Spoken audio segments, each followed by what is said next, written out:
ദേശീയ വിരമുക്ത ദിനാചരണത്തോടനുബന്ധിച്ച് Iruveri community health സെന്ററിന്റെ ആഭിമുഖ്യത്തിൽ ചെമ്പിലോട് ഗ്രാമപഞ്ചായത്തിലെ സ്കൂൾ അധ്യാപകർക്കും അങ്കണവാടി ആശാ വർക്കർമാർക്കും പരിശീലന പരിപാടി സംഘടിപ്പിച്ചു. Iruveri CHC medical officer doctor K Maya നേതൃത്വം നൽകി. ബഹുഭൂരിപക്ഷം കുട്ടികളിലും ഇന്നും വിരശല്യം പ്രകടമാണ്. ഒരു കുട്ടിയിൽ നിന്നും മറ്റൊരാളിലേക്ക് വിരകൾ പടരാനുള്ള സാഹചര്യവും കൂടുതലാണ്. ഇത് കുട്ടികളുടെ മാനസികവും ശാരീരികവുമായ വികാസത്തെ ബാധിക്കുന്നുണ്ട്. അതുവഴി കുട്ടികളിൽ പഠന നിലവാര തകർച്ചയ്ക്കും വിരകൾ കാരണമാകുന്നു. രാജ്യത്തിന്റെ ഭാവി വാഗ്ദാനങ്ങളായ കുട്ടികളിൽ ആരോഗ്യമുള്ള മനസ്സും ശരീരവും നിലനിർത്തണമെങ്കിൽ വിരമുക്തമായ ഒരു അന്തരീക്ഷം നിലനിൽക്കണം എന്ന ഉദ്ദേശത്തോടെയാണ് ദേശീയ വിരമുക്ത പ്രവർത്തനത്തിന് തുടക്കം കുറിച്ചത്.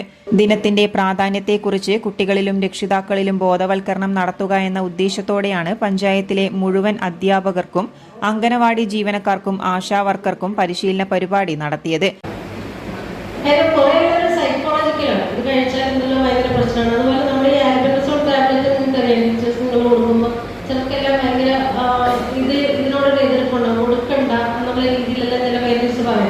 അല്ലെങ്കിൽ അവർ പറയാം അത് കഴിച്ചിട്ട് ആണ് കുട്ടിക്ക് പിന്നെ എന്തെല്ലോ പ്രശ്നങ്ങളുണ്ട്. അത് പിന്നെ നമ്മുടെ പൊതുവേ ഉള്ളൊരു ഹാബിറ്റാണ്.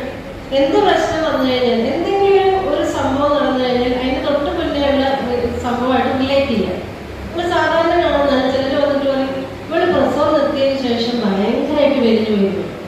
പിന്നെ വേറെ ഒരു കൂട്ടിൽ വന്നിട്ട് പറയും പ്രസവം നിർത്തിയതിന് ശേഷം ഭയങ്കരമായിട്ട് തടിച്ചു, പിന്നെ കോപ്പറിൽ ഇട്ടതിന് ശേഷം വലിഞ്ഞു പോയി.